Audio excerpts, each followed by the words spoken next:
قلوبنا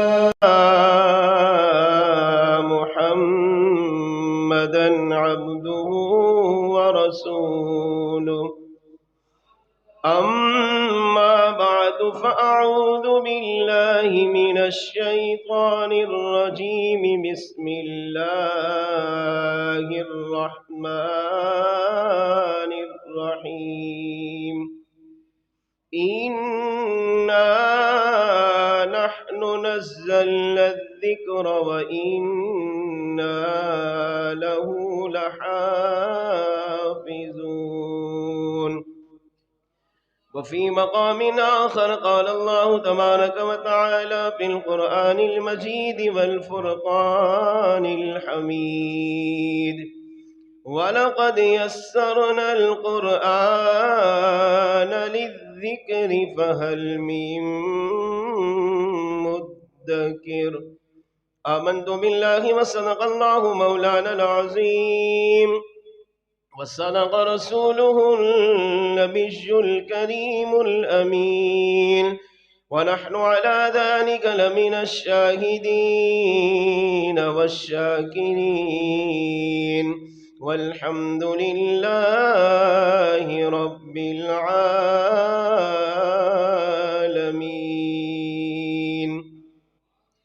یہی ہے آرزو تعلیم قرآن ہو جائے، ہر پرچم سے اونچا پرچم اسلام ہو جائے۔ درس قرآن اگر ہم نے نہ بھلایا ہوتا، یہ زمانہ نہ زمانے نے دکھایا ہوتا۔ سامعین محترم، اللہ تعالیٰ کی حمد و ثنا کے بعد اس رب العالمین کی بارگاہ میں دعا ہے، رب کریم آج کی اس سالانہ عظیم الشان محفل تقسیم اسناد و دستار بندی کو اپنی پاکیزہ بارگاہ میں قبول و منظور فرمائے۔ سب سے پہلے دل کی گہرائیوں سے مبارکباد پیش کروں گا اس مجلس کو جنہوں نے آج اس عظیم الشان اجتماع کا اہتمام کیا ہے۔ اللہ کریم اس مجلس کو دن 11ویں رات 12ویں ترقی عروج عطا فرمائے۔ ان اساتذہ کرام کو جن کی محنتوں سے کوششوں سے آج 5 بچوں نے قرآن پاک حفظ اور 70 بچوں نے قرآن پاک ناظرہ مکمل کرنے کی سعادت حاصل کی ہے۔ پھر ان طلباء کو جنہوں نے حفظ کیا، ناظرہ قرآن پاک پڑھا، دل کی گہرائیوں سے مبارکباد پیش کروں گا۔ اللہ کریم مزید ان کے حافظوں کو مضبوط فرمائے، ان کے سینوں کو قرآن کے نور سے روشن کرے اور مرتے دم تک قرآن پاک کی محبت ان کے دلوں میں قائم و دائم فرمائے۔ اور چوتھے نمبر پر ان والدین کو دل کی گہرائیوں سے مبارکباد پیش کروں گا جنہوں نے اس پرفتن دور میں دعوت اسلامی کے اس عظیم الشان ادارے مدرسۃ المدینہ میں اپنے بچوں کو قرآن پاک پڑھانے کے لیے ناظرہ اور حفظ کی تعلیم دی، دن رات محنت کی، بچوں کی پرورش کا خیال کیا اور خاص طور پر تعلیم پہ توجہ دی، اور ان ماں باپ کی کوششوں سے آج وہ بچے ناظرہ قرآن اور حفظ کی تعلیم مکمل کرنے میں کامیاب ہو گئے۔ تو ان والدین کو بھی مبارکباد پیش کرتا ہوں، اللہ کریم ان کے کاوشوں کو قبول فرمائے اور آج کے اس اجتماع سے قرآن پاک کی برکت، قرآن پاک کی محبت، قرآن پاک کی تعظیم، قرآن پاک کا پیار، قرآن پاک سے عقیدت لے کر ہمیں اٹھنے اور اس پر عمل کی توفیق عطا فرمائے۔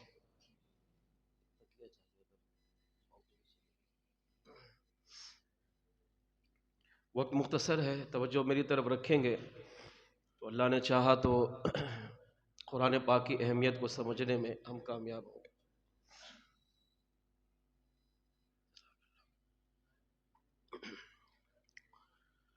سب سے پہلے نبی رحمت شفیع امت صلی اللہ علیہ وسلم پر درود پاک کی فضیلت عرض کرتا ہوں۔ علامہ شیخ عبدالحق محدث دہلوی رحمۃ اللہ تعالی علیہ فرماتے ہیں کہ اگر یہ امتی چاہتا ہے کہ میں مصطفیٰ جان رحمت صلی اللہ علیہ وسلم کی بارگاہ میں مقبول و محبوب بن جاؤں تو اس کے 3 طریقے ہیں۔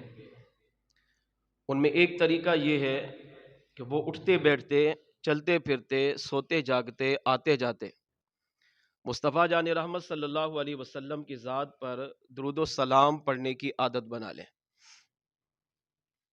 درود و سلام ایک ایسا وظیفہ ہے کہ اگر امتی اپنے درود والے آقا صلی اللہ علیہ وسلم پر درود و سلام پڑھنے میں کامیاب ہو جائے تو اب یہی درود و سلام امتی کو اگر وہ گناہگار ہوتا ہے تو اسے نیکوکار بناتا ہے۔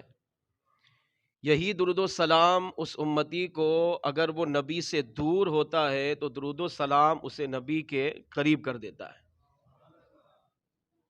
اور یہی درود و سلام پڑھنے والا امتی اگر اپنے آقا صلی اللہ علیہ وسلم کی محبت میں، حضور کے پیار میں، حضور کی عقیدت میں درود و سلام پڑھنے کی پابندی کرتا ہے تو یہی درود و سلام اسے مصطفیٰ جان رحمت صلی اللہ علیہ وسلم کی بارگاہ میں اتنا منظور نظر بنا دیتا ہے کہ میرے آقا اس امتی کو اس طرح اپنی نظروں میں رکھتے ہیں جس طرح اپنی مبارک ہتھیلی کو اپنی نگاہوں میں رکھتے ہیں۔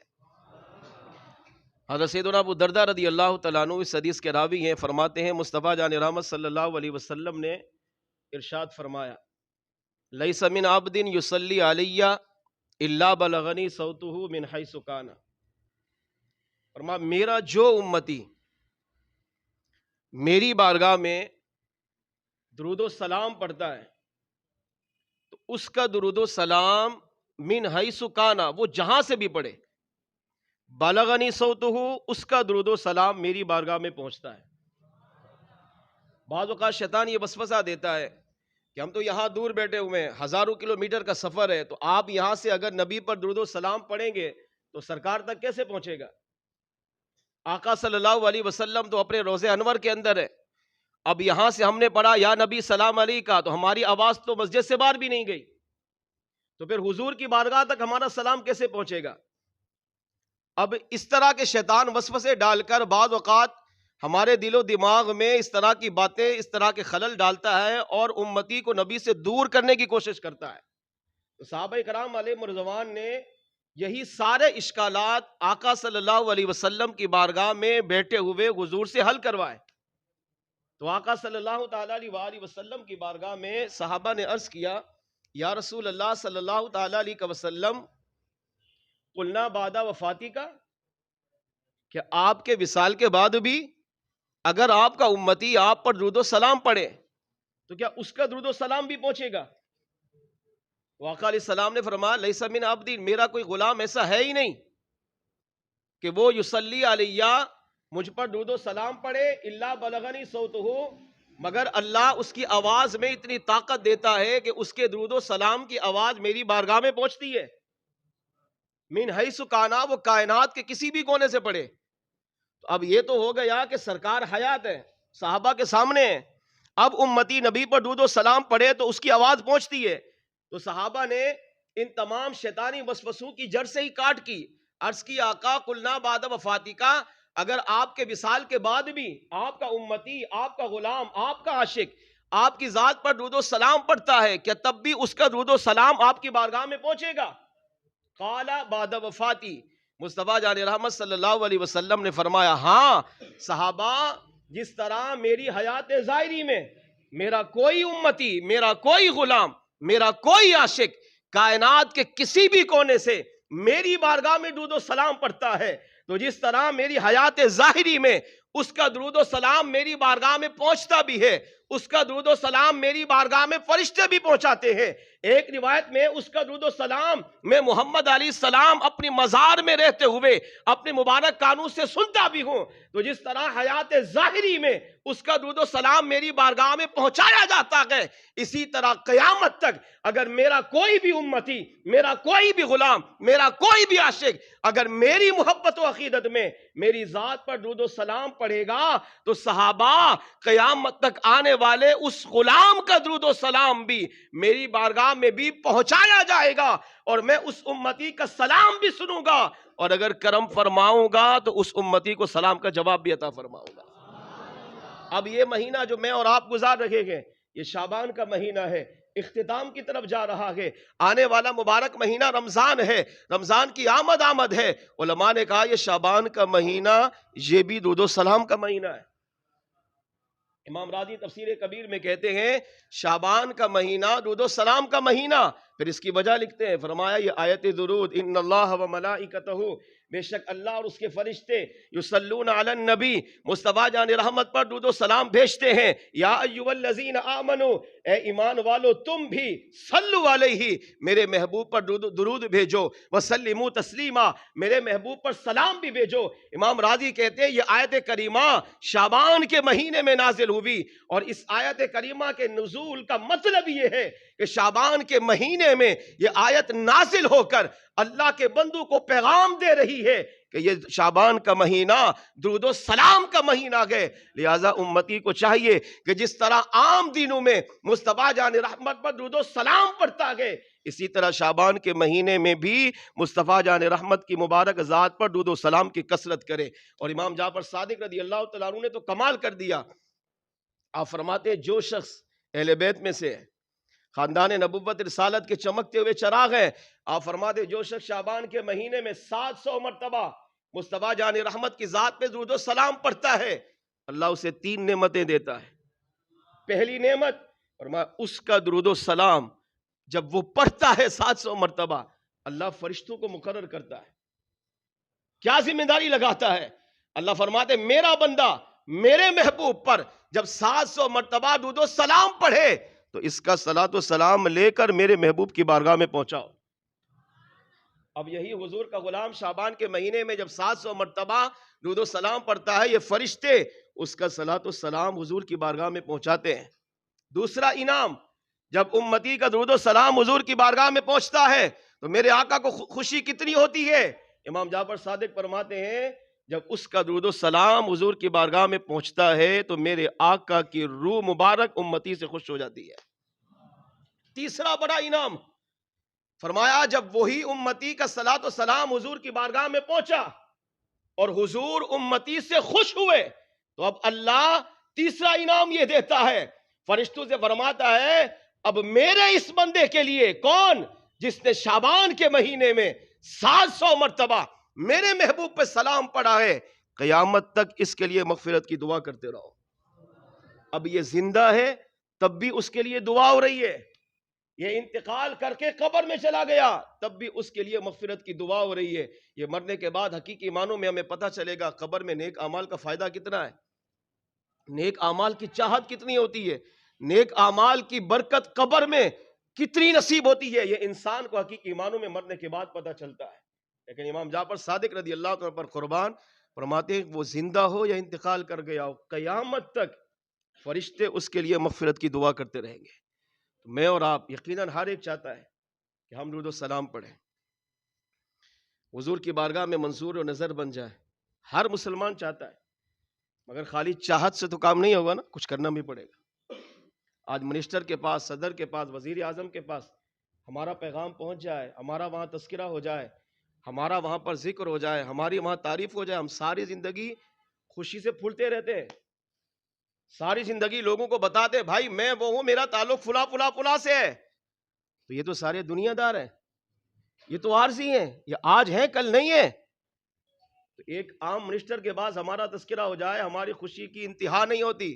تو یہاں تو امام الانبیاء کی بارگاہ میں ذکر ہو رہا ہے، حضور کی بارگاہ میں بتایا جا رہا ہے کہ آپ کا یہ امتی فلاں کا بیٹا، فلاں کا پوتا یا رسول اللہ آپ کی ذات پر درود و سلام بھیج رہا ہے، اور پھر خالی پہنچایا نہیں جاتا، آقا خوش ہوتے ہیں، گارنٹی دی امام جعفر صادق نے، حضور کی روح امتی سے خوش ہوتی ہے۔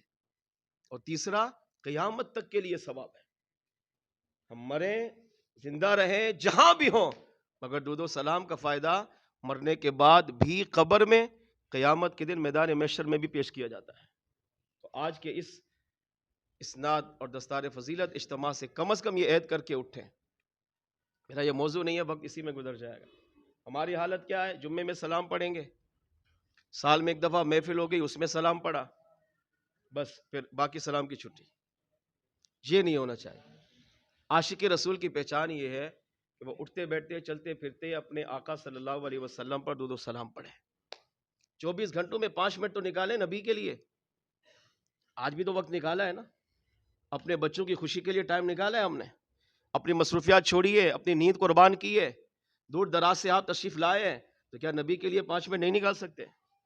نکال سکتے ہیں۔ میرے شیخ کامل، شیخ شریعت امیل سنت دامت برکاتہم العالیہ فرماتے ہیں کہ جو روزانہ 313 مرتبہ حضور پر درود و سلام پڑھ لے، اللہ اسے کثرت سے درود و سلام پڑھنے والوں میں شامل کر لیتا ہے۔ کثرت کا مطلب ہر وقت جو اولیاء، صوفیاء، پاکیزہ لوگ جن کا لمحہ لمحہ نبی پر درود و سلام میں گزرتا ہے، اللہ کریم 313 مرتبہ پڑھنے والے کو ان لوگوں میں شامل کر لیتا ہے۔ تو آج کے اجتماع سے کم از کم یہ نیت کر کے اٹھیں کہ شعبان کے یہ ایک ہفتہ باقی رہ گیا ہے، اس میں کم از کم ہم 700 مرتبہ حضور کی ذات پہ سلام پڑھیں، اور اس کے علاوہ ہماری یہ زندگی کا معمول ہونا چاہیے، چاہے آپ ایک بار پڑھیں، چاہے آپ 50 بار پڑھیں، چاہے 10 مرتبہ پڑھیں، لیکن اپنے نبی صلی اللہ علیہ وسلم پر درود و سلام پڑھنے کی عادت بنا لیں۔ آئیے محبت و عقیدت کے ساتھ حضور کی بارگاہ میں درود و سلام پیش کیجیے۔ اللہم صلی علی سیدنا و مولانا محمد وعلی آل سیدنا و مولانا محمد وبارک وسلم، صلاۃ و سلام علیک یا رسول اللہ وعلی آلک و اصحابک یا سیدی یا حبیب اللہ۔ قرآن کریم میں اللہ پاک نے پارہ 14 سورہ حجر آیت نمبر 9 میں ارشاد فرمایا، انا نحن نزلنا الذکر وانا لہ لحافظون، بے شک ہم نے ہی اس قرآن کو نازل کیا اور ہم ہی اس کی حفاظت کرنے والے ہیں۔ پارہ 27 سورۃ القمر آیت نمبر 17 میں اللہ پاک نے ارشاد فرمایا، وَلَقَدْ يَسَّرْنَا الْقُرْآنَ لِلذِّكْرِ فَهَلْ مِن مُدَّكِرٍ، اور ہم نے اس قرآن کو یاد کرنے والے کے لیے آسان بنا دیا۔ فَهَلْ مِن مُدَّكِرٍ، کیا کوئی یاد کرنے والا ہے؟ ان دو آیت کریمہ کو آج کے اس اجتماع میں ہم سمجھنے کی کوشش کرتے ہیں، توجہ میری طرف رکھیں، انشاءاللہ اللہ نے چاہا تو اس کی برکتیں نصیب ہوں گے۔ قرآن اللہ کی وہ لاریب کتاب ہے کہ جس کا دیکھنا عبادت، جس کا چھونا عبادت، جس کا چومنا عبادت، جس کو سینے سے لگانا عبادت، جس کو اپنے گھر میں رکھنا یہ بھی عبادت ہے۔ قرآن پاک کی 5 خصوصیات، ویسے علماء نے ہزاروں لکھی ہیں، میں آج 5 خصوصیات قرآن پاک کی آپ کی بارگاہ میں پیش کرتا ہوں۔ قرآن پاک وہ عظیم کتاب ہے جس کو اللہ کریم نے بے شمار خصوصیات سے نوازا ہے، جن میں سے 5 خصوصیات سنی ہے۔ نمبر 1، قرآن کا مادہ ہے قرأ یقرأ قرأن سے، قرأن سے بنا قرآن۔ قرأن کا معنی ہے بار بار پڑھنا، تو قرآن پاک کا معنی ہوا وہ کتاب جس کو بار بار پڑھا جائے، اس کی تکرار کی جائے۔ دنیا میں ہزاروں کتابیں ہیں، ہزاروں مصنف ہیں، آسمانی کتابیں بھی ہیں، صحیفے بھی ہیں۔ آدم علیہ السلام سے لے کر ہمارے آقا صلی اللہ علیہ وسلم تک کم و بیش 1,24,000 انبیاء تشریف لائے، اور حضور آخری نبی بن کر اس دنیا میں تشریف لائے، اور حضور کو یہ آخری کتاب قرآن یہ دی گئی۔ ان تمام کتابوں میں قرآن کی یہ خصوصیت ہے، قرآن کا خاصہ ہے قرآن کی یہ شان ہے، قرآن کا یہ اعجاز ہے کہ قرآن وہ کتاب ہے جو دنیا میں سب سے زیادہ پڑھی جاتی ہے، اس کی تلاوت کی جاتی ہے۔ آپ حافظ قرآن کو دیکھیں تو وہ بھی قرآن پڑھ رہا ہے، ناظر قرآن کو دیکھیں وہ بھی قرآن پڑھ رہا ہے۔ رمضان آتا ہے تو مسلمان قرآن پڑھ رہے ہوتے ہیں۔ رمضان کے علاوہ بھی کئی عاشقان رسول ایسے ہوتے ہیں جو قرآن پڑھ رہے ہیں۔ دن میں اللہ نے 5 نمازیں فرض کی ہیں، 5 نمازوں میں قرآن کی تلاوت ہے۔ اور اگر پوری دنیا کا آپ ایک جائزہ لیں تو پوری دنیا کی رپورٹ یہ کہتی ہے کہ ہر آدھے گھنٹے کے بعد کہیں نہ کہیں اذان، اور ہر 1 گھنٹے بعد، پونے گھنٹے بعد کہیں نہ کہیں نماز ہو رہی ہوتی ہے۔ آپ مشرق سے چلیں، مغرب تک آئیں، شمال سے چلیں، جنوب تک جائیں، پوری کائنات گول ہے تو پوری کائنات کا اس وقت جو نظام ہے وہ اسی طرح چل رہا ہے کہ ایک طرف شروع کریں تو یہاں ابھی اذان ہوئی، آگے نماز ہو رہی ہوگی، پھر وہاں اذان، پھر آگے نماز، یوں گھومتے گھومتے دنیا گھوم لیں گے، مگر ہر جگہ آپ کو ایک چیز ملے گی کہ یا تو اذان ہو رہی ہے، یا نماز ہو رہی ہے، یا نماز میں قرآن کی تلاوت ہو رہی ہے۔ سب سے زیادہ پڑھی جانے والی کتاب یہ قرآن پاک ہے۔ دوسری خصوصیت، اس قرآن کی حفاظت کا ذمہ کریم رب نے خود لیا ہے۔ آدم علیہ السلام سے لے کر عیسیٰ علیہ السلام تک کتابیں آئیں، صحیفے آئے، مگر کسی بھی کتاب، کسی بھی صحیفے کا ذمہ رب نے نہیں لیا۔ یہی وجہ ہے کہ ان امتوں نے اپنی اپنی کتابوں کی وہ عزت احترام نہیں کیا جو کرنا چاہیے تھا۔ انہوں نے اپنی کتابوں کو تقسیم کر دیا، کچھ پارے اسے دے دیے، کچھ اسے دے دیے، کچھ اسے دے دیے۔ اب جب ان کی کتاب ہی تقسیم ہو گئی، آپ سوچیں انہوں نے عمل کتنا کیا ہوگا۔ اللہ نے حفاظت کا ذمہ نہیں لیا ہے تو وہ کتابیں دنیا میں ہی تقسیم ہو گئی ہیں۔ قرآن وہ واحد کتاب ہے کہ پارہ 14 سورہ حجر آیت نمبر 9 میں اللہ نے اس کی حفاظت کا ذمہ لیا، فرمایا اِنَّا نَحْنُ نَزَّلْنَا الذِّكْرَ وَإِنَّا لَهُ لَحَافِظُونَ، بے شک ہم ہی اس قرآن کو نازل کرنے والے ہیں اور ہم ہی اس قرآن کی حفاظت کرنے والے ہیں۔ تیسری خصوصیت، قرآن پاک وہ عظمت والی کتاب ہے کہ جو مصطفیٰ جان رحمت صلی اللہ تعالی علیہ وآلہ وسلم کا معجزہ ہے۔ آقا صلی اللہ علیہ وسلم کے لاکھوں معجزات ہیں۔ مثال کے طور پر چاند کے 2 ٹکڑے کیے، یہ بھی معجزہ۔ اپنی مبارک انگلیوں سے پانی کے چشمے جاری کیے، یہ بھی معجزہ۔ ڈوبے ہوئے سورج کو واپس پلٹایا، یہ بھی معجزہ۔ 10 افراد کا کھانا ہزاروں نے کھایا، یہ بھی معجزہ۔ جانور، درخت، انسان، فرشتے، جنات، ہر ایک حضور کی بارگاہ میں حاضر ہوا، یہ بھی معجزہ۔ ہر ایک کی فریاد کی، مشکل کشائی کی، یہ بھی معجزہ۔ مگر یہ سارے معجزات ختم ہو گئے، ابھی موجود نہیں ہیں۔ آقا صلی اللہ علیہ وسلم کے زمانے تک رہے، پھر ختم ہو گئے۔ قرآن وہ معجزہ ہے جو حضور کے زمانے میں بھی تھا، صحابہ کے زمانے میں بھی تھا، تابعین تبع تابعین کے زمانے میں تھا، اور 1400 سال میں یہی قرآن معجزہ اب بھی باقی تھا، آج بھی باقی ہے، اور اسی معجزے نے قیامت تک باقی رہنا ہے۔ یعنی صحابہ نے جو حضور کے معجزات آنکھوں سے دیکھے، یہ کمال ہے،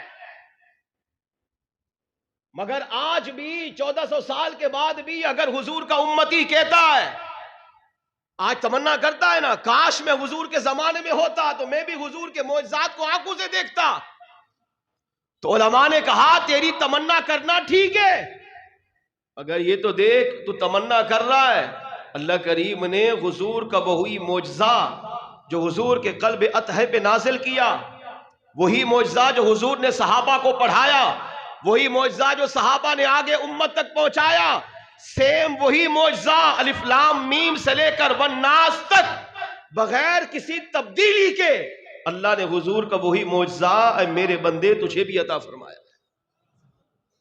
سب سے بڑا معجزہ، اگر قرآن پڑھتے ہوئے کبھی یہ تصور بن جائے نا کہ یار یہ وہ معجزہ ہے جو اللہ نے میرے جیسے گنہگار کو بھی عطا کیا، کہ حضور پہ نازل کیا، اور سیم وہی کتاب آج میرے ہاتھوں میں موجود اور میں اس کی تلاوت کر رہا ہوں۔ چوتھی خصوصیت قرآن کی، قرآن وہ عظمت والی کتاب ہے جس کو یاد کرنا ہر ایک کے لیے آسان ہے۔ پارہ 27 سورۃ القمر آیت نمبر 17 میں اللہ نے اس کا تذکرہ کیا، وَلَقَدْ يَسَّرْنَا الْقُرْآنَ لِلذِّكْرِ، بے شک ہم نے قرآن کو یاد کرنے والے کے لیے آسان کر دیا ہے۔ اب آگے کیا کہا یہ نکتہ سمجھیے گا، فَهَلْ مِن مُدَّكِرٍ، یہاں الفاظ بیٹھے ہوئے 3-4 مقامات پر یہ آیت بار بار دہرائی اسی صورت میں۔ اتنا کہہ دیا کہ ہم نے قرآن کو یاد کرنے کے لیے آسان کیا ہے، کافی تھا۔ اگر آگے فرمایا فَهَلْ مِن مُدَّكِرٍ، کیا کوئی ہے یاد کرنے والا؟ یہ قرآن کی خصوصیت ہے، قرآن کا اعجاز ہے، قرآن کا کمال ہے کہ آج چھوٹے سے چھوٹا بچہ بھی قرآن کو حفظ کر لیتا ہے۔ ہاں 7 دن میں بھی قرآن کو حفظ کیا ہے، اس سے بڑا کمال کیا ہوگا؟ 7 دن میں، 1 ماہ میں دعوت اسلامی کے مدارس میں 1 ماہ میں قرآن پاک حفظ کیا ہے۔ ہمارے بزرگان دین کی سیرت پڑھے تو انہوں نے بھی، کسی نے 27 دن میں، کسی نے 7 دن میں، کسی نے 25 دن میں، کسی نے 1 ماہ میں قرآن پاک حفظ کیا ہے۔ اور اللہ کریم نے ان اولیاء کا صدقہ یہ دعوت اسلامی کو بھی دیا ہے کہ 3 سال، 2.5 سال، 2 سال، 1.5 سال، 1 سال اور 6 ماہ میں بھی دعوت اسلامی کے مدارس میں آج بچہ قرآن پاک حفظ کر لیتا ہے۔ اور 5ویں خصوصیت قرآن پاک کی ہے کہ قرآن کو جس سے تعلق ہوتا گیا نا، تو جس طرح قرآن عظمت والی کتاب ہے، قرآن کا تعلق جس سے جوڑا، قرآن نے اس کو بھی عظمت والا بنا دیا۔ امام رازی نے تفسیر کبیر میں بڑی پیاری بات لکھی، فرماتے ہیں کہ یہی قرآن پاک جہاں جہاں سے گیا، کائنات کی جس چیز کا تعلق قرآن سے جڑا ہے، قرآن نے اسے عظمت والا بنایا ہے۔ مثال کے طور پر قرآن کون لے کر آئے؟ جبریل امین علیہ السلام۔ تو قرآن کا تعلق ہوا جبریل امین علیہ السلام سے، اللہ کریم نے قرآن کے صدقے جبریل امین علیہ السلام کو فرشتوں کا امام بنا دیا۔ قرآن لے کر آئے کہاں؟ شب قدر میں، رمضان کی 27ویں شب میں، انا انزلناہ فی لیلۃ القدر، بے شک ہم نے اس قرآن کو شب قدر میں اتارا۔ اب جبریل سدرۃ المنتہا سے قرآن کو لے کر چلے تو سب سے پہلا تعلق جڑا جبریل کا، تو جبریل امین علیہ السلام کو اللہ نے فرشتوں کا امام بنایا۔ پھر یہی جبریل قرآن کو لے کر نیچے آئے تو قرآن جس فضا سے گزرا وہ فضا کائنات کی تمام فضاؤں سے اعلیٰ، قرآن جس ہواؤں سے گزرا وہ ہوا کائنات کی تمام ہواؤں سے اعلیٰ۔ پھر یہی قرآن لے کر جبریل جس رات شب قدر میں زمین پر تشریف لائے، اللہ نے قرآن کے صدقے شب قدر کو سال کی تمام راتوں میں افضل والا بنا دیا ہے۔ پھر یہی قرآن لے کر جبریل زمین پر آئے اور یہی قرآن پاک مصطفیٰ جان رحمت کے قلب اطہر پہ اتارا، تو اللہ کریم نے مصطفیٰ جان رحمت کے قلب اطہر کو تمام دلوں میں سب سے افضل بنا دیا ہے۔ پھر اسی قرآن کا تعلق حضور سے ہوا، امام الانبیاء صلی اللہ علیہ وسلم ویسے ہی عظمت و شان والے ہیں، مگر قرآن جب حضور کے ساتھ جڑا، حضور کی مبارک ذات پہ نازل ہوا، تو اللہ کریم نے مصطفیٰ جان رحمت صلی اللہ علیہ وسلم کو انبیاء کا امام بنا دیا۔ اسی قرآن سے جب تعلق امتی کا جڑتا ہے، چاہے وہ ناظرہ پڑھ رہا ہو یا حفظ کر رہا ہو، اللہ کریم اس امتی کو بھی قرآن کے صدقے دیگر لوگوں میں افضل والا بنا دیتا ہے۔ قرآن کا تعلق تھا کتنا؟ امام رازی کہتے ہیں قرآن شب قدر میں اترا، تو شب قدر کو قرآن سے صرف اتنی نسبت ہے کہ 1 لمحے کا بھی کروڑواں حصہ۔ مثال کے طور پر یوسف علیہ السلام کو بھائیوں نے کنویں میں ڈالا، مشہور واقعہ، تو ایک نے کہا دھکا دو، ایک نے کہا نہیں دھکا دو گے تو یہ نیچے گریں گے اور انتقال کر جائیں گے، یہ اچھا نہیں ہے۔ تو ایک بھائی نے مشورہ دیا ایسا کرو اس کے رسی باندھو، کمر پہ رسی باندھ کے اس کو لٹکائے۔ اب یوسف علیہ السلام کو رسی باندھی اور کنویں سے لٹکا دیا۔ اب ایک سرا رسی بندھا ہوا ہے آپ کے مبارک جسم سے، ایک بھائی کے ہاتھ میں ہے. جب آپ کنویں میں جانے لگے تو بھائی نے رسی کو چھوڑا. اب ادھر رسی چھوٹی اور یوسف علیہ السلام فوراً کنویں کی گہرائی میں تشریف لائے اور ادھر فرشتے نے پہنچ کر آپ کو اپنے پروں پہ اٹھا لیا. بھاری چیز کو جب نیچے پھینکا جائے تو وہ جلدی پہنچتی ہے، ہلکی چیز کو اگر آپ پھینکیں گے وہ بہت دیر سے پہنچے گی. مگر یوسف علیہ السلام کو بھائیوں نے کنویں کے کنارے سے گہرائی تک جب آپ رسی کو چھوڑا اور آپ تیزی کے ساتھ گئے، آپ بتائیں کتنی دیر میں پہنچو گے؟ سیکنڈ لگے.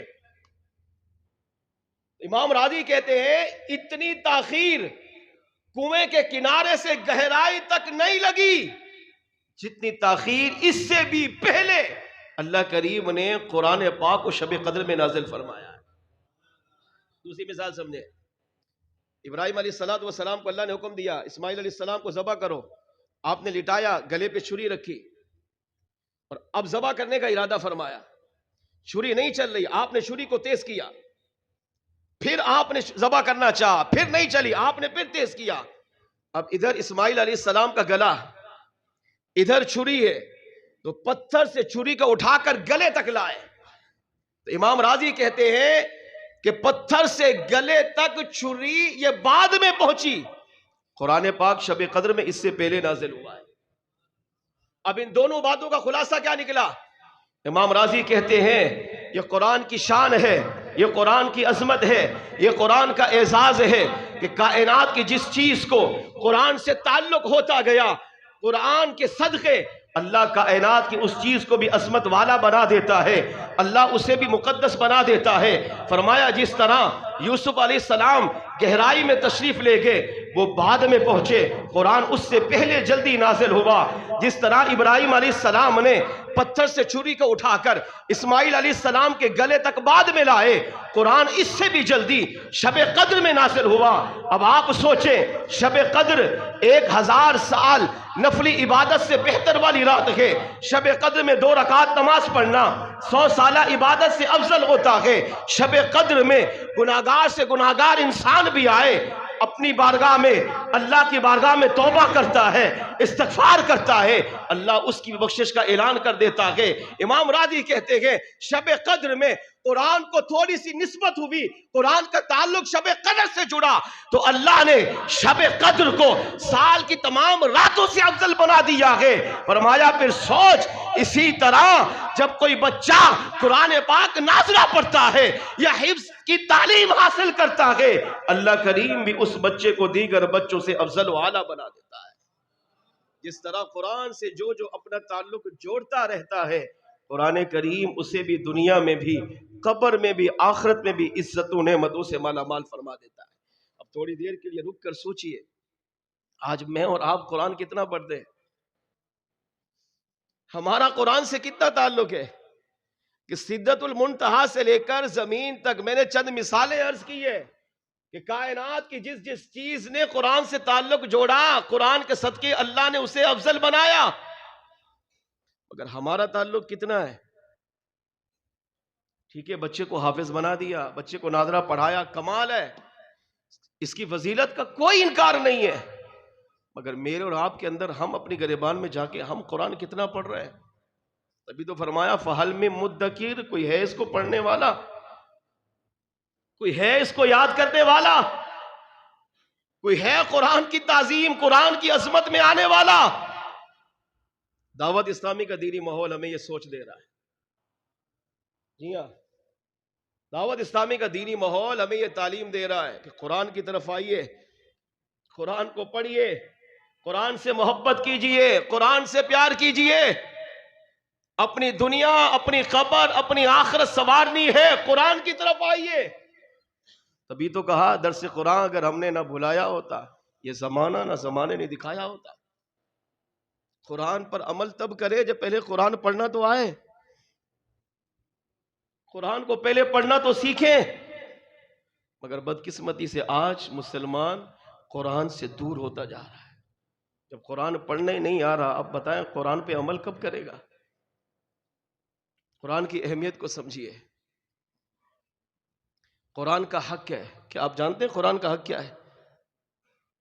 ماں باپ کے حقوق ہیں، اولاد کے حقوق ہیں، بیوی بچوں کے حقوق ہیں، پڑوسیوں کے حقوق ہیں، رشتہ داروں کے حقوق ہیں، بھائی قرآن کا بھی حق ہے، امام کے حقوق ہیں، مرشد کے حقوق ہیں، پیر صاحب کے حقوق ہیں، قرآن کے بھی حقوق ہیں۔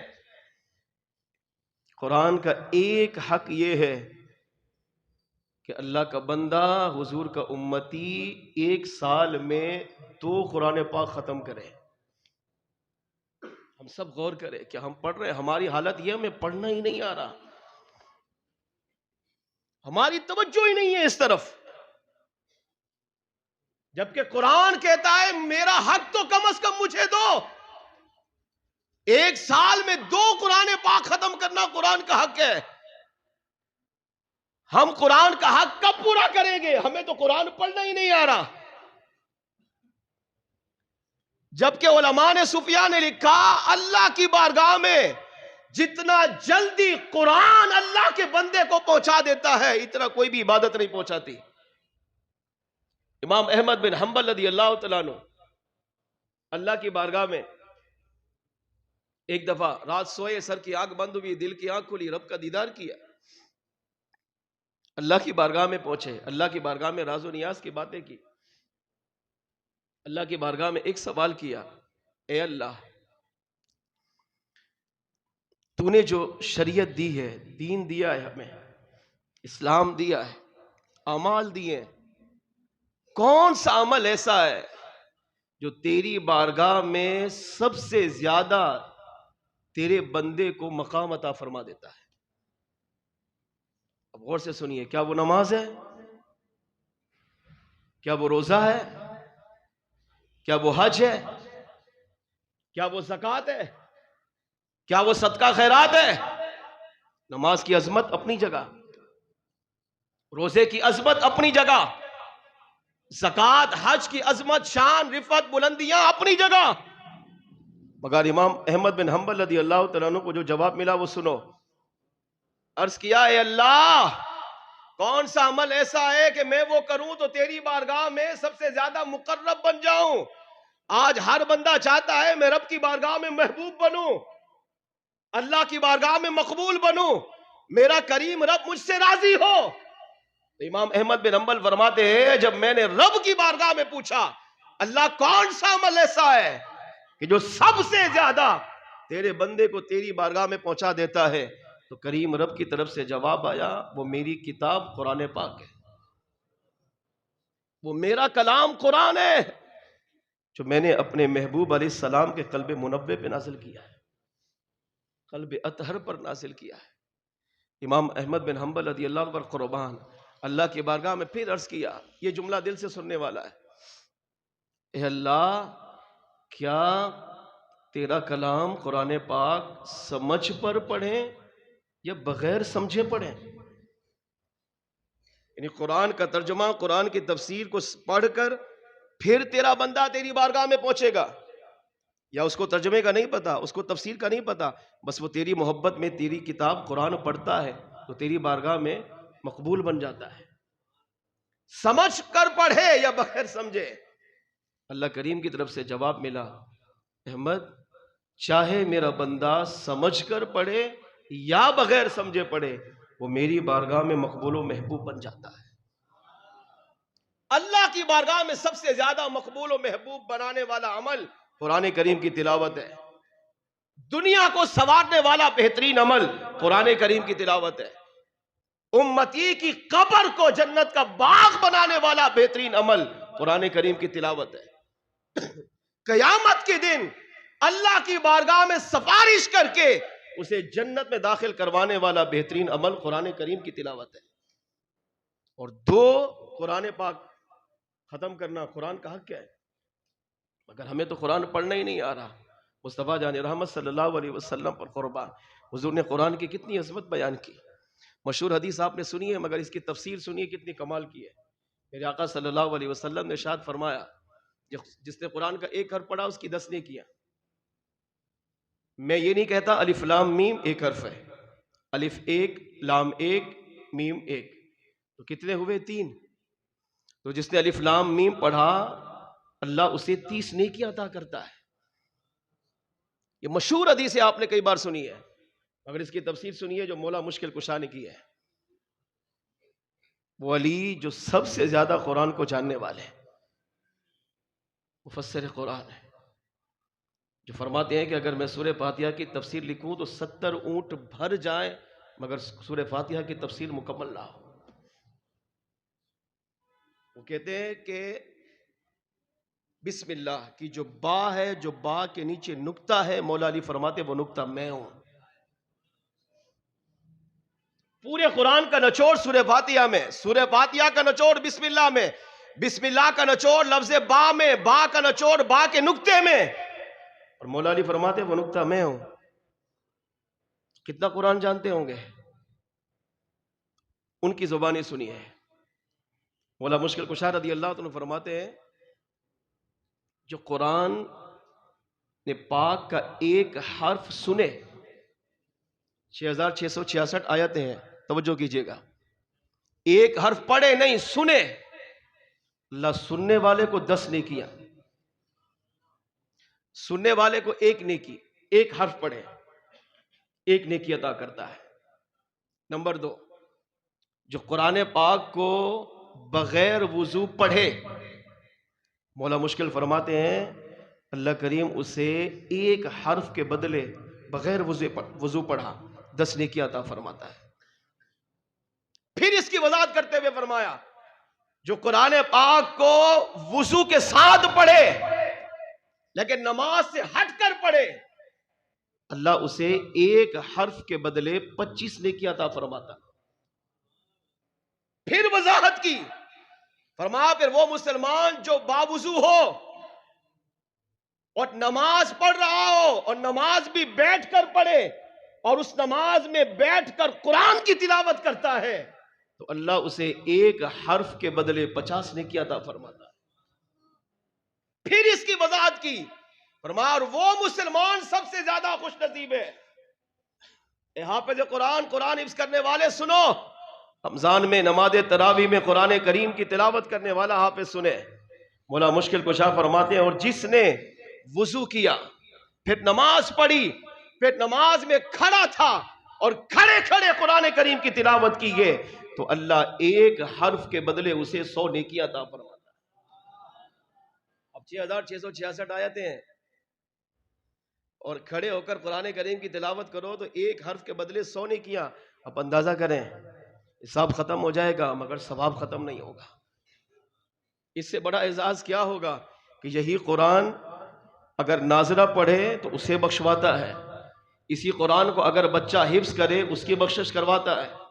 میرے آقا صلی اللہ تعالیٰ علیہ وآلہ وسلم نے ارشاد فرمایا جس ماں باپ نے اپنے بچے کو ناظرہ پڑھایا، الف لام میم سے لے کر والناس تک ناظرہ قرآن پاک ختم کیا، ماں باپ نے توجہ دی، اساتذہ نے محنت کی، ان 70 طلباء نے ناظرہ قرآن پاک مکمل کیا، وہ سنو آقا صلی اللہ علیہ وسلم فرماتے ہیں جس نے اپنے بچے کو ناظرہ قرآن پاک درست طریقے سے مخارج کے ساتھ پڑھوایا گئے، فرمایا اللہ جب وہ بچہ قرآن پاک ناظرہ مکمل کرتا ہے اللہ کریم اس کے والدین کے سابقہ زندگی کے گناہوں کو معاف فرما دیتا ہے۔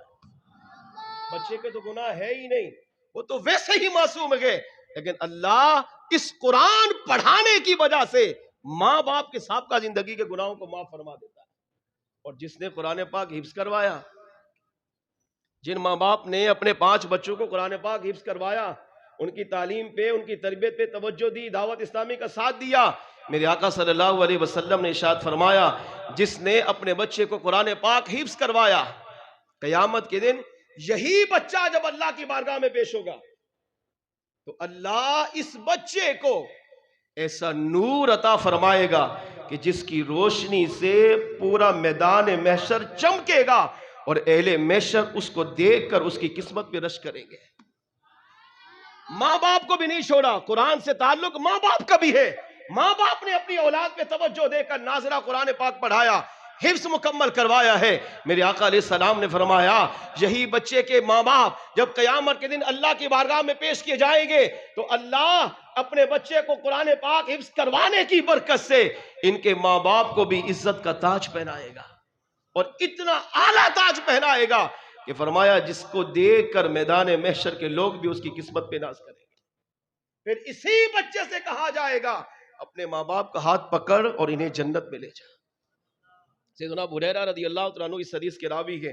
میرے آقا صلی اللہ علیہ وسلم نے ارشاد فرمایا یجیء صاحب القرآن یوم القیامہ، جب قیامت کا دن ہوگا تو اس قرآن پاک پڑھنے والے کو اللہ کی بارگاہ میں پیش کیا جائے گا. فیقول القرآن، سنیے میدان محشر میں کتنا بڑا انعام مل رہا ہے. جہاں سورج سوا نیزے پر رہ کر آگ برسا رہا ہوگا، زمین تانبے کی ہوگی، انسان اپنے پسینے میں ڈبکیاں کھا رہا ہوگا، ہر ایک پریشان ہوگا کہ نہ جانے آج میرا فیصلہ کیا ہوتا ہے.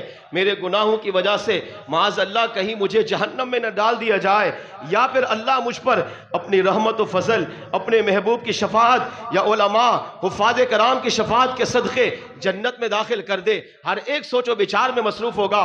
مگر قرآن کی عظمت سنو. میرے آقا صلی اللہ علیہ وسلم نے فرمایا یجیء صاحب القرآن یوم القیامہ، قرآن پڑھنے والے کو، قرآن حفظ کرنے والے کو، قرآن پر عمل کرنے والا جب قیامت کے دن اللہ کی بارگاہ میں پیش ہوگا، اب وہ بھی وہاں سوچ رہا ہوگا کہ نہ جانے میرا فیصلہ کیا ہوتا ہے. قرآن اللہ کی بارگاہ میں نورانی شکل میں پیش ہوگا. قرآن اللہ کی بارگاہ میں آ کر عرض کرے گا فیقول القرآن، قرآن اللہ کی بارگاہ میں کہے گا یا ربی حلہ، اے اللہ آج اس کو عزت کا تاج پہنا، اے اللہ آج اس کو زینت عطا کر. یہ دنیا میں مجھ سے محبت کرتا تھا، یہ دنیا میں مجھ سے پیار کرتا تھا، دنیا میں مجھ سے عقیدت رکھتا تھا، اے اللہ اس کی دنیا میں مجھ سے سچی محبت تھی. اے رب کریم یہ دنیا میں مجھے پڑھتا تھا، یاد کرتا تھا، مجھ پر عمل کرتا تھا. آج قرآن اللہ کی بارگاہ میں، قرآن کہے گا میں تیری بارگاہ میں سفارش کرتا ہوں، اللہ اس کو عزتوں سے نواز. جس طرح دنیا میں تو نے اسے عزتوں سے نوازا، لوگوں میں اسے معزز و مکرم بنایا، آج بھی اسے عزتوں سے مالا مال فرما. میرے آقا صلی اللہ علیہ وسلم نے ارشاد فرمایا قرآن کہے گا یا ربی حلہ، اے اللہ اسے عزتوں سے مالا مال کر. فیلبس تاج الکرامہ. میرے آقا صلی اللہ علیہ وسلم فرماتے ہیں اس حافظ قرآن کو، قرآن پر عمل کرنے والے کو اللہ کریم اپنی بارگاہ میں بلائے گا. فیلبس تاج الکرامہ، اور اللہ اسے قرآن کی سفارش کرنے کی وجہ سے عزتوں کے تاج سے مالا مال فرمائے گا. اس کے سر پر عزت کا تاج رکھا جائے گا. میرے آقا صلی اللہ علیہ وسلم پر قربان ارشاد فرمایا اللہ کریم قرآن سے کہے گا بس اب تو راضی ہے؟ اردیتا، اے میری کتاب کیا تو راضی ہے؟ جس نے تجھے پڑھا ہے، تجھ سے محبت کی ہے، تجھ پر عمل کیا ہے، آج میں نے اسے عزتوں کا تاج پہنایا ہے. آج میدان محشر میں لوگ دیکھ کر اس پہ رش کر رہے. اردیتا، کیا تو راضی ہوا؟ مگر قرآن سے سچی محبت کرنے والوں سنو، فیقول القرآن ثم یقول القرآن. میرے آقا فرماتے قرآن پھر کہے گا یا رب زدہ، اللہ اس میں مزید اضافہ فرما. عزت کا تاج پہنا لیا، ماں باپ کو پہنایا، حافظ قرآن کو پہنایا، اس سے بڑی عزت کیا ہوگی؟ مگر قرآن کہے گا یا رب زدہ، اللہ اس میں اضافہ فرما. فیلبس حلۃ الکرامہ، پھر اسے جنتی لباس پہنایا جائے گا. اللہ پھر قرآن سے کہے گا اردیتا، اے میرا کلام اے قرآن اردیتا، کیا تو اب راضی ہے؟ اگر قرآن کیا کہے گا ثم یقول القرآن، قرآن پھر اللہ کے بارگاہ میں عرض کرے گا یا ربی اردہ عنہ، اللہ تو نے اسے عزت کا تاج بھی پہنایا، اسے جنتی لباس بھی عطا کیا، اب میں قرآن تیری بارگاہ میں سفارش کر رہا ہوں اردہ عنہ، تو اس سے راضی ہو جا. عزت کا تاج پہنایا گیا ہے، میدان محشر میں اسے نور عطا کیا گیا ہے، اس کے ماں باپ کو تاج پہنایا گیا ہے.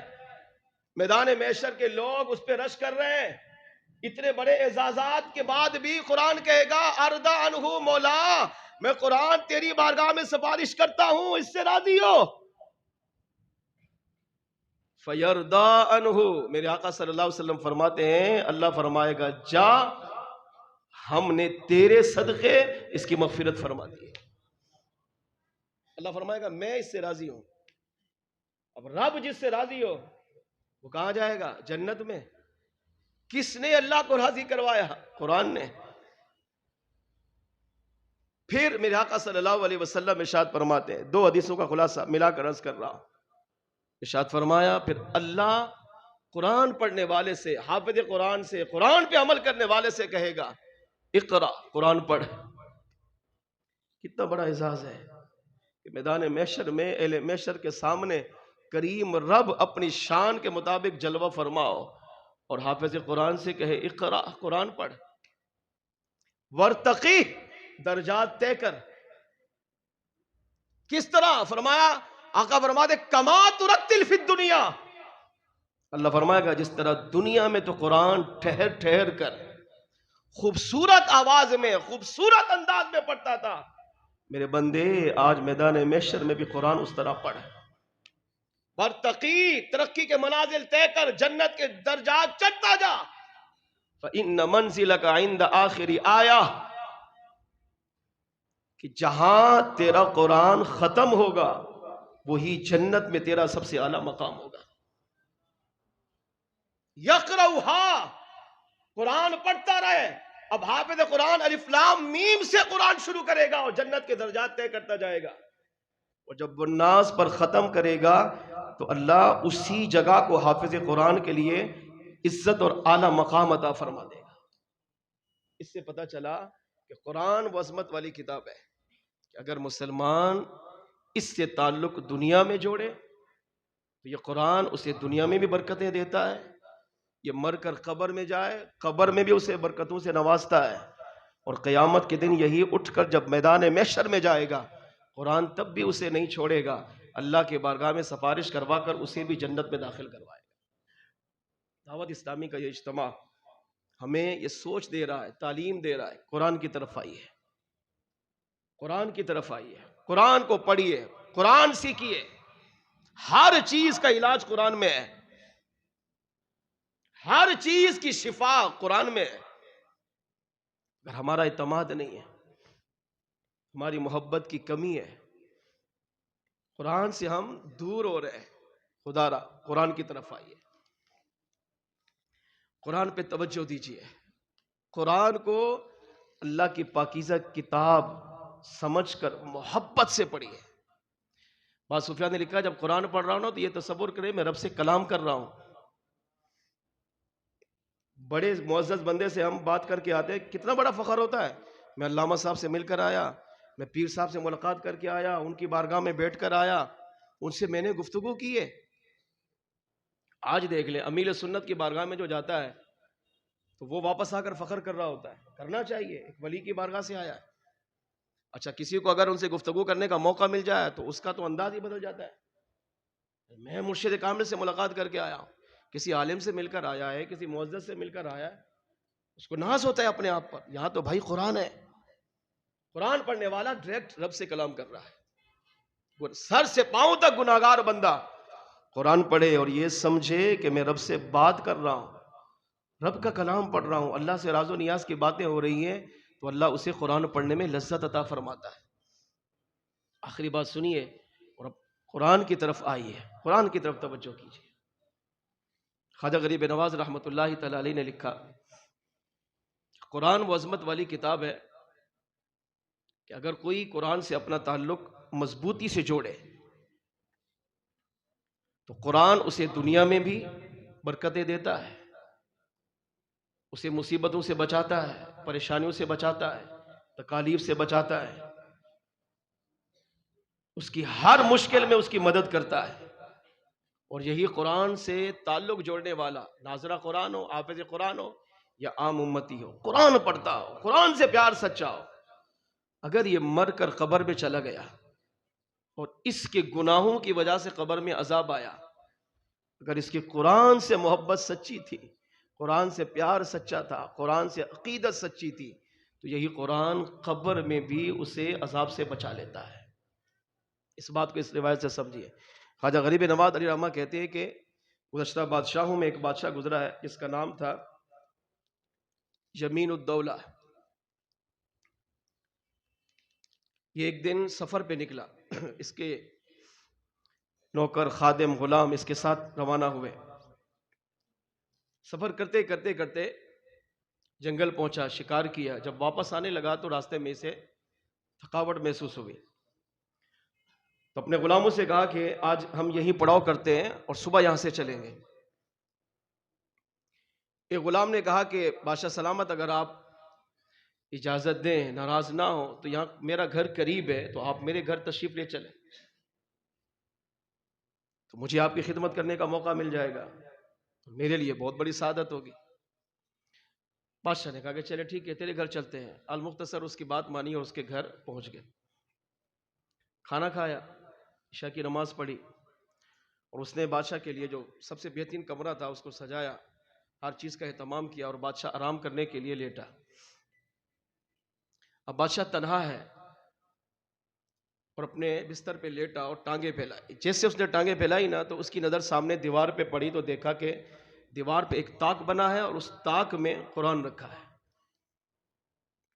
اس نے فوراً اپنی ٹانگوں کو سمیٹا اور کہا کہ یہ کیا ہے؟ اٹھا، اس کو اٹھایا تو گرد و غبار تھی، اس کو جھاڑا، صاف کیا، پھر اس کو چوما اور دوبارہ اس طاق میں رکھا۔ اب یہ سامنے ہے،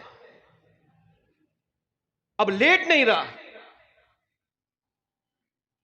لیٹنے کا ارادہ کیا تو دل میں خیال آیا کہ تو ٹانگیں پھیلا کے سو رہا ہے اور سامنے اللہ کا کلام قرآن پاک کی مبارک کتاب رکھی ہے، تو کہیں یہ بے ادبی تو نہیں؟ وقت کا بادشاہ ہے، مگر قرآن سے محبت تھی۔ اللہ کرے ایسی محبت ہمیں بھی نصیب ہو جائے۔ ٹانگوں کو سمیٹا، اب یہ سوچ رہا ہے کہ میں سوؤں یا نہیں۔ سارا دن شکار کیا ہے، تھکاوٹ بھی ہے، بدن درد سے چور چور ہو رہا ہے، مگر ٹانگیں نہیں پھیلا رہا۔ کیوں؟ کہ اگر میں ٹانگیں پھیلاتا ہوں تو سامنے قرآن ہے۔ سوچتا رہا، کچھ دیر بعد خیال آیا، چلو اس طرف قرآن رکھا ہے تو میں ادھر پھیلا لیتا ہوں، یا ادھر کر لیتا ہوں، یا دوسری سائڈ میں کر لیتا ہوں۔ تو کہہ رہے میں نے جب میرا خیال آیا تو میں نے اپنے ٹانگوں کو اس طرف سمیٹ پھیلانے کا ارادہ کیا، پھر دل میں خیال آیا کہ میں ٹانگیں کیسے پھیلا سکتا ہوں اس کمرے میں جس کمرے میں قرآن پاک رکھا ہو۔ کہتے ہیں مجھے شرم آئی، مجھے حیا آئی، حالانکہ علماء یہاں موجود ہیں کہ اگر کمرے میں اوپر رکھا ہوا ہے قرآن پاک تو آپ ٹانگ پھیلا سکتے ہیں، آپ وہاں سو سکتے ہیں، کوئی گناہ نہیں ہے۔ پاؤں کی طرف بھی اگر قرآن اوپر رکھا ہوا ہے، عزت والی جگہ میں رکھا ہوا ہے، تو اس میں کوئی بے ادبی نہیں ہے۔ مگر اس نے کہا مجھے شرم آئی، حیا آئی، میں اس کمرے میں کیسے ٹانگیں پھیلا کے سو سکتا ہوں جہاں اللہ کی کتاب قرآن کریم رکھا ہو۔ اس کشمکش میں آدھی رات گزر گئی۔ سوچے ہمیں تو پڑھنا ہی نہیں آ رہا، ہم قرآن کا کتنا ادب کرتے ہیں، ہمارا قرآن تو طاق میں رکھے رکھے رکھے شہید ہو جاتا ہے۔ سال کے بعد گھر کی صفائی کی تو یاد آتا ہے اچھا قرآن بھی رکھا تھا یہاں پر، یا بیٹی کی شادی کی تو اس کے سر پہ بس خالی قرآن رکھا، اسے رخصت کر دیا۔ اس طرح بیٹی کے سر پہ قرآن رکھتے، کاش اس بیٹی کو ہم حافظ قرآن بنا کے بھیجتے، اسی بیٹی کو قرآن کی تعلیم دے کے بھیجتے، پھر دیکھے کہ آپ کی بیٹی کا گھر کیسے جنت کا باغ بنتا ہے۔ اگر ہم نے رسماً قرآن سے محبت کی ہے، جو قرآن ہم سے تقاضا کر رہا ہے، جس محبت کا، جس ادب کا، وہ ہمارے اندر نہیں ہے۔ وہ کہتے ہیں اس کشمکش میں رات کا اور پہر گزر گیا، پھر میرے دل میں ایک چوتھا خیال آیا کہ ایسا کرتا ہوں کہ تھکاوٹ بہت زیادہ ہے، آرام ضروری ہے، صبح یہاں سے سفر کرنا ہے، تو میں اس قرآن کو دوسرے کمرے میں بھیج دیتا ہوں۔ یہ سوچ کر میں نے آواز دینے کا ارادہ کیا کہ اٹھوں، آواز دوں، اپنے غلام کو بلاؤں اور کہوں کہ قرآن یہاں سے لے جا، دوسری جگہ رکھ دے تاکہ میں آرام کر سکوں۔ ابھی آواز دینے کا ارادہ کیا کہ پھر میرے دل میں خیال آیا کہ تو کیسا بندہ ہے، اپنے آرام کے لیے قرآن کو کمرے سے نکال رہا ہے۔ تو بادشاہ ہے تو کیا ہوا، سلطنت تیرے قدموں میں ہے تو کیا ہوا، مگر یہ تو دیکھ یہ کتاب عام نہیں، مقدس کتاب ہے، اللہ کا کلام ہے۔ تو کہا پھر مجھے شرم و حیا آئی اور آواز دیتے دیتے میں رک گیا۔ میں نے کہا نہیں، میری محبت یہ گوارا نہیں کر سکتی کہ میں اپنے آرام کے لیے قرآن کو کمرے سے نکالوں۔ کہتے میں نے آواز نہیں دی اور پوری رات نہ ٹانگیں پھیلائی نہ سویا، بس بیٹھا رہا، اللہ کا ذکر کرتا رہا اور قرآن کریم کی تلاوت کرتا رہا۔ زندگی میں ایک رات کا کہتا یہ واقعہ ہے، جب اس یمین الدولہ کا انتقال ہوا، خواجہ غریب نواز علی رحمٰن نے لکھا کہ اس کے انتقال کے بعد اس کو خواب میں دیکھ کر پوچھا ما فعل اللہ بکا، اللہ نے آپ کے ساتھ کیا سلوک کیا؟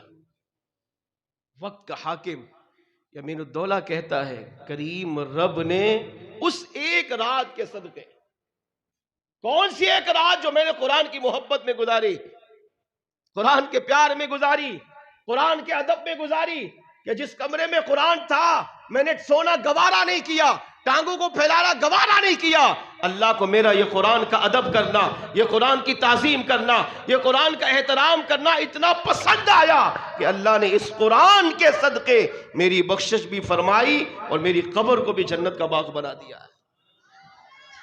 جس بادشاہ نے، اب سوچو، زندگی میں ایک رات ایسے گزاری جو قرآن کی محبت میں تھی، جو قرآن کے پیار میں تھی، جو قرآن کی عقیدت میں تھی، جو قرآن کے احترام میں گزاری گئے، اللہ نے قرآن کے صدقے اسے بخش دیا، اس کی قبر کو جنت کا باغ بنا دیا۔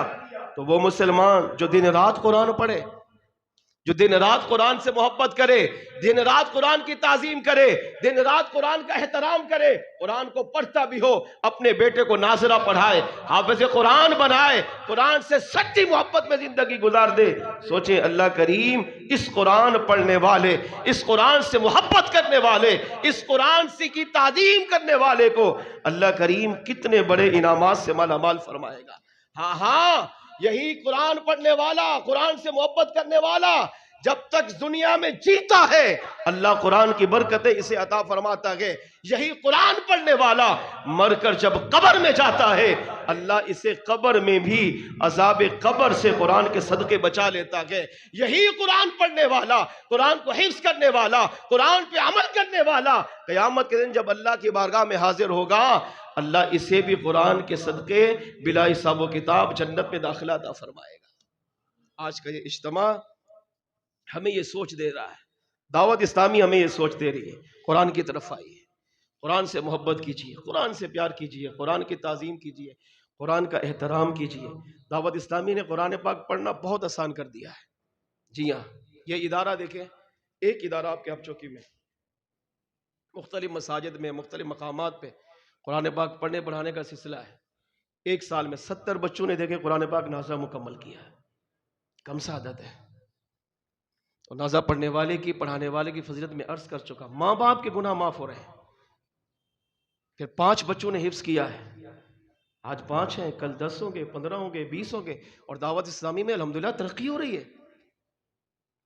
اس سال 2023 جو اختتام ہوا ہے، 23 میں 1300 دعوت اسلامی نے حضور کی امت کو علماء عطا فرمائے، 1300، اور ہر سال بڑھ رہے ہیں، پھر یہ 14، پھر 15، پھر یہ ہزاروں میں جا رہے ہیں۔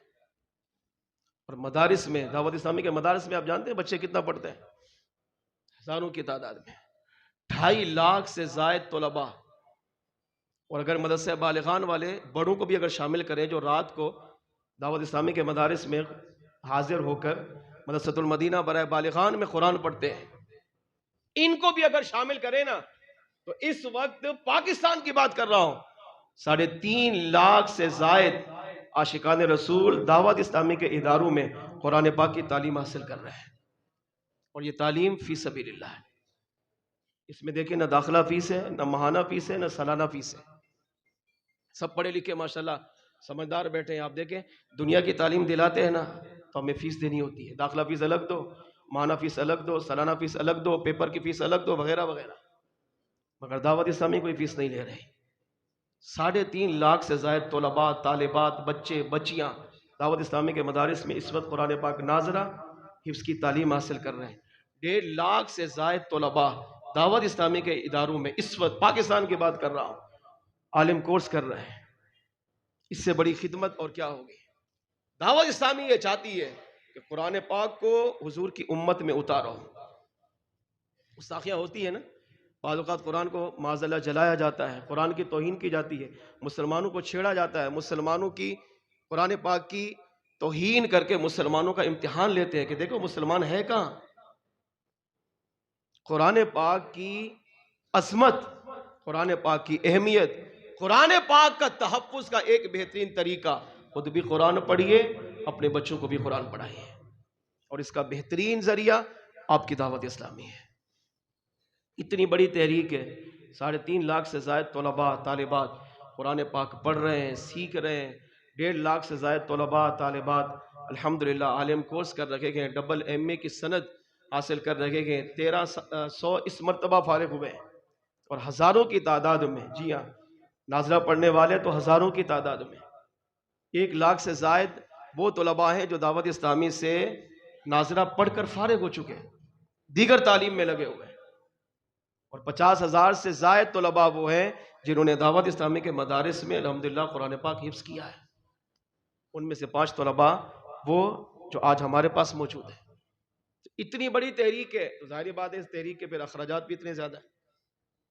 آپ سب سمجھتے ہیں حالات کیسے ہیں، مہنگائی کتنی ہے، ایک گھر کو چلانا کتنا مشکل ہے، تو ظاہری بات ہے جہاں یہ رہتے ہیں وہاں کے اخراجات، جو اساتذہ ان کو پڑھاتے ہیں ان کے اخراجات، جو ان کی خدمت کرتے ہیں ان کے اخراجات، تو الحمدللہ دعوت اسلامی بڑی تحریک ہے، عالمگیر غیر سیاسی تحریک ہے، دین اسلام کی بہت بڑی خدمت کر رہی ہے، تو دعوت اسلامی کے اخراجات بھی اربوں نہیں کھربوں روپے میں ہے۔ تو میں آپ سے گزارش کروں گا کہ جس طرح اپنے بچے پہ توجہ دے رہے ہیں، اسی طرح دعوت اسلامی کے ساتھ تعاون کیجیے۔ آپ نے اپنے بیٹے کو یہاں داخل کروایا، دعوت اسلامی کے ساتھ اپنا مالی تعاون کریں، وقت آپ نے دیا یہ بھی تعاون ہے، بیٹے کو لے کر آئے یہ بھی تعاون ہے، ناظرہ پڑھایا یہ بھی تعاون ہے، حفظ کروایا یہ بھی تعاون ہے، مگر ساتھ ساتھ جو وقت کی ضرورت ہے کہ اپنا مالی تعاون اپنی پیاری تحریک دعوت اسلامی کے ساتھ کیجیے۔ رمضان مبارک کی آمد ہے، اور رمضان مبارک میں ہر ایک جانتا ہے کہ دعوت اسلامی سال میں اس موقع پر جو ہے وہ فنڈ اکٹھا کرتی ہے، اپنی زکوٰۃ، صدقہ، فطرہ، خیرات، عطیہ دعوت اسلامی جمع کرتی ہے، اور دعوت اسلامی میں الحمدللہ آنے والی رقم کہاں خرچ ہوتی ہے ہر ایک جانتا ہے۔ اسی رقم کو مدارس میں، اسی رقم کو مساجد میں، اسی رقم سے طلباء ناظرہ پڑھتے ہیں، اسی سے طلباء حافظ بنتے ہیں، اسی سے علماء بنتے ہیں، اسی سے مدارس بنتے ہیں، اسی سے جامعات بنتے ہیں۔ یہ وہ بہترین عمل ہے کہ انسان کے جیتے جی بھی اللہ اس کا ثواب عطا کرتا ہے، مرنے کے بعد قبر میں بھی ملتا ہے اور آخرت میں بھی اللہ عطا فرمائے گا۔